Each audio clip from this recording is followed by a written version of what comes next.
Et le gouvernement a décidé qu'il versera toutes les subventions promises aux associations, même celles liées à des projets qui ne pourront pas avoir lieu du fait du confinement. Alors là, effectivement, ça pose des questions, parce que si le confinement arrête un certain nombre de sociétés et d'associations, pardon, et qui ont besoin effectivement de vivre et qui se retrouveraient sans rien, bon, ça pose un problème. Mais les autres, toutes, pourquoi? Et puis cette histoire des associations, quelles associations? Peut-être pour Solidays, on comprend pour les solidarités, on comprend évidemment les restos du cœur et autres. Mais qu'est-ce qui se passe là-dessus, ce gouvernement qui s'engage à verser toutes les subventions à toutes les associations qui existent et qui sont subventionnées? Eudes Beaufreton, bonjour. Bonjour. Bonjour, Eudes Beaufreton, vous êtes directeur de l'association Contribuables Associés. Et alors, oui. on nous dit, donc on attend du gouvernement qui dit, mais écoutez, oui, il faut subventionner toutes les associations. Quand on dit gouvernement, c'est nous qui subventionnons, hein, c'est l'État, c'est nous. Alors, quid de cela? Parce que ça a l'air un peu étonnant. Bon, est-ce que toutes les associations doivent être subventionnées en plus ou pas? Qu'est-ce que vous en pensez? Alors moi, je suis tout d'abord choqué pour une raison qui est simple. D'abord, il y a effectivement le montant promis par l'État qui est de 4,5 milliards d'euros pour l'année. Ça, c'est l'État parce que c'est le ministre qui l'a indiqué. Oui. Mais il y a aussi le montant des subventions. 4,5 milliards d'euros, excusez-moi, Eudes Beaufreton, excusez-moi, juste pour précision. 4 milliards et demi, c'est pour toutes les associations, c'est ça? Tout à fait. Alors, c'est ce que paye l'État. Ouais. Ce que paye l'État, mais surtout ce que payent les contribuables, puisque ce sont les impôts des contribuables qui payent ces subventions en réalité. Ce qu'a oublié de dire d'ailleurs le ministre, qui pense que l'argent est une manne providentielle, alors qu'en réalité, il sort de la poche même des gens qui sont aujourd'hui sur le carreau, il ne faut pas l'oublier. Il y a donc la subvention d'État, mais il y a en addition les subventions versées par les collectivités locales qui, elles, représentent globalement un montant compris entre 20 et 25 milliards d'euros par an. Alors, je ne sais pas si les collectivités vont verser l'intégralité des montants, mais on sait déjà que de toute façon, avant mars et avant la crise du Covid-19, un certain nombre de subventions avaient été versées. Je prends l'exemple de la ville de Paris qui avait déjà versé, avant les élections, plus de 28 millions à des associations, 28 millions d'euros, donc d'argent des cotisations foncières, des impôts fonciers des Parisiens à des associations. Oui. Alors, on peut comprendre qu'au nom de la solidarité, il y a des associations qui ont des salariés comme des entreprises du privé, et j'ai cru comprendre que concernant les salariés, il y avait une prise en charge effective avec le même mécanisme d'ailleurs que pour les entreprises, c'est-à-dire qu'elles peuvent mettre en place le chômage partiel.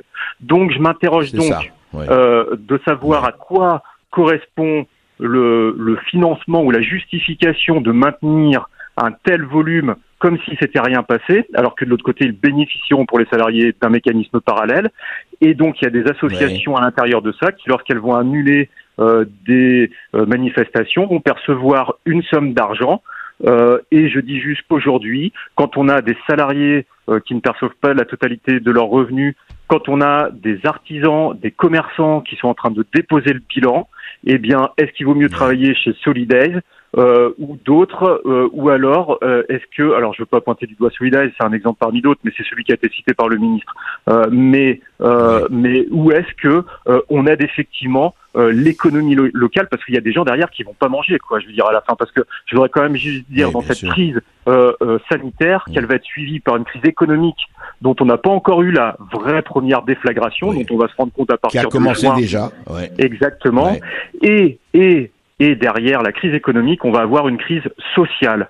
Et j'ai un peu envie de dire, l'État, c'est comme d'habitude, et c'est pour ça qu'on est dans cette situation dramatique, dépense toujours l'accessoire en oubliant de financer le principal. Et quand on n'a plus d'argent dans les caisses, une fois qu'on a financé l'accessoire, eh bien on se dit, ah ben maintenant, il y a le principal à financer, et ben donc je vais vous sauver des vies, je vais augmenter des impôts, de la dette, etc., etc. Et vraiment, je trouve pas cette décision responsable. Et encore une fois, c'est pas pour pointer une association plutôt qu'une autre, mais et juste encore un mot, si vous me permettez, André. Mais quand on voit que dans l'ensemble des associations, vous prenez la seule association, par exemple, les œuvres sociales du ministère de Bercy, le ministère des Finances, hein, donc les œuvres sociales, donc c'est pour le personnel, qui touche entre 25 et 30 millions d'euros par an.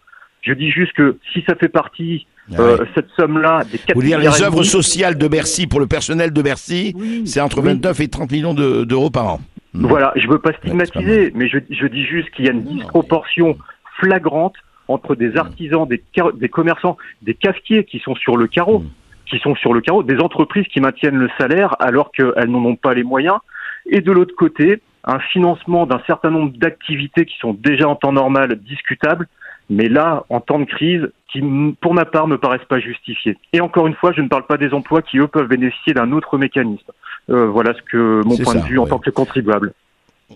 Oui, vous parlez effectivement de quand on est sous la grêle et sous le tsunami, il faut savoir effectivement choisir ses priorités. Et en tout cas, vous avez raison de rappeler qu'il y a des priorités majeures et il y a des gens qui ne savent pas déjà comment finir le mois. Alors qu'est-ce que ce sera dans un mois ou 2 mois? C'est vrai que là, on demande encore une fois, de Beaufreton, la transparence. C'est très bien de subventionner certaines associations, mais lesquelles et autres et pourquoi? Encore une fois, n'oublions pas que nous sommes les copropriétaires de la Maison France, que les représentants de l'État, c'est nos syndics, et qu'on doit savoir où va l'argent une fois pour toutes et toujours. Merci, Eudes Beaufreton. Et je rappelle, Eudes Beaufreton, que vous êtes le directeur de l'association Contribuables et Associés.